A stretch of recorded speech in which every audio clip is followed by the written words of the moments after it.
पंतप्रधान मोदींनी एक रेसिपी शेअर केली, मोरिंगा म्हणजे शेवग्याच्या शेंगांच्या पराठ्याची. त्यांच्या डाएटमध्ये आठवड्यातून आजही एक दोनदा या शेवग्याच्या शेंगा असतातच असतात, कारण शेवगा शेंग हेल्थसाठी चांगलं असल्याचंही ते सांगतात. त्यानंतर सोशल मीडियावरती शेवग्याच्या शेंगांच्या रेसिपीज व्हायरल झाल्या. त्यानंतर हॅशटॅग मोरिंगा जो काय ट्रेंड झालाय, अरे बापरे. आता सध्या या शेवग्याच्या शेंगा इतका भाव खात आहेत की सफरचंदापेक्षाही महाग झाल्यात.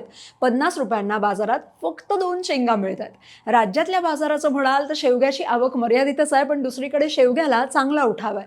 मागच्या काही महिन्यांपासून शेवगा चांगला भाव खातीये, पण सध्याची आवक खूपच कमी आहे. त्यामुळे आज शेवग्याला सरासरी 15,000 ते 18,000 रुपये प्रति क्विंटलचा दर मिळतोय. काही काही बाजारांमध्ये तर शेवगा 20,000च्याही पुढे विकला जातोय. भाजीपाला बाजारातल्या एक्सपर्ट्सचं म्हणणं आहे की शेवग्यातली ही तेजी आणखी काही आठवडे टिकून राहील. यासोबतच शेवगा लागवडीसाठी अनुदानही आहे.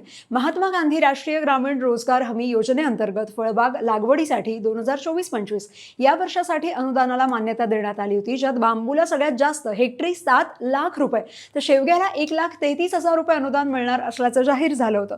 मग तुम्ही घेणार का 50 रुपयांना फक्त 2 शेवग्याच्या शेंगा? पराठा खाणार की फक्त रील बघणार? कमेंट करून नक्की सांगा आणि फॉलो करा लगाव बत्ती.